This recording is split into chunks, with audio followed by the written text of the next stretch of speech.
5 ইসলামী bank গ্রাহকদের টাকা ফেরত পাওয়া নিয়ে জানা গেল আরেকটি দারুণ সুখবর। সব বাধা বিপত্তি কাটিয়ে গঠিত হচ্ছে 5 ইসলামী ব্যাংক একীভূতকরণ প্রক্রিয়া। এজন্য গঠন করা হয়েছে 8 সদস্যের কমিটি এবং ঠিক করা হয়েছে নতুন এই ব্যাংকের নাম। তো সদস্য কমিটিতে থাকছেন কারা কারা, এই বিষয়ে একটি প্রতিবেদন তৈরি করেছে cnnews24.com নামে অনলাইন একটি পত্রিকা, যেটা আপনারা স্ক্রিনে দেখতে পাচ্ছেন। প্রতিবেদনের শিরোনামে বলা হয়েছে গঠিত হচ্ছে ইউনাইটেড ইসলামী ব্যাংক 8 সদস্যের কমিটি। প্রতিবেদনটি প্রকাশ হয়েছে 9 সেপ্টেম্বর 2025। তো এই বিষয়ে বিস্তারিত থাকবে আজকের এই ভিডিওতে।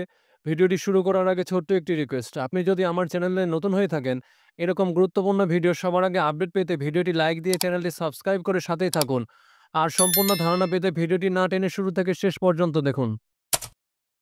দুর্বল আর্থিক অবস্থায় থাকা 5টি ইসলামী শরিয়া ভিত্তিক ব্যাংকে একীভূত করে একটি নতুন রাষ্ট্র মালিকানাধীন ইসলামী ব্যাংক গঠনের প্রক্রিয়া শুরু করেছে সরকার।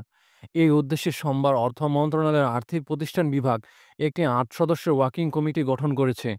গত রোববার অর্থ উপদেষ্টা ডক্টর সালেহউদ্দিন আহমেদের সভাপতিত্বে অনুষ্ঠিত বৈঠকে এক্সিম ব্যাংক, সোশ্যাল ইসলামী ব্যাংক, ফার্স্ট সিকিউরিটি ইসলামী ব্যাংক, গ্লোবাল ইসলামী ব্যাংক ও ইউনিয়ন ব্যাংকে একীভূত করে একটি নতুন ব্যাংক প্রতিষ্ঠার খসড়া রূপরেখা অনুমোদন করা হয়। সূত্র অনুযায়ী নতুন এই ব্যাংকের সম্ভাব্য নাম হতে পারে ইউনাইটেড ইসলামী ব্যাংক। কমিটির দায়িত্ব ও সদস্যবৃন্দ।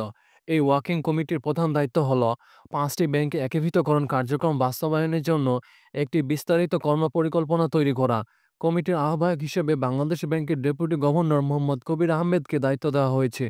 কমিটির অন্য সদস্যরা হলেন অর্থ মন্ত্রণালয়ের অর্থ বিভাগের যুগ্ম সচিব মোহাম্মদ রাশেদুল আমিন, উপসচিব ফরিদ আহমেদ, আর্থিক প্রতিষ্ঠান বিভাগের যুগ্ম সচিব শেখ ফরিদ ও মোহাম্মদ সাইদুল ইসলাম, বাংলাদেশ ব্যাংকের ব্যাংক রেজুলেশন বিভাগের পরিচালক মোহাম্মদ জহির হোসেন, অতিরিক্ত পরিচালক কাজী আরিফুজ্জামান ও মোহাম্মদ নাজিম উদ্দিন।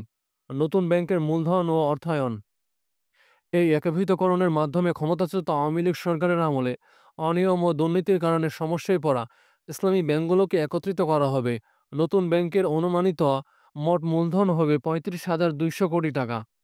এর মধ্যে প্রাথমিক 20,200 কোটি টাকা সরকার যোগান দেবে, বাকি 15,000 কোটি টাকা আসবে আমানত বীমা তহবিল এবং ব্যাংকগুলোর প্রাতিষ্ঠানিক আমানতকে শেয়ারে রূপান্তরের মাধ্যমে।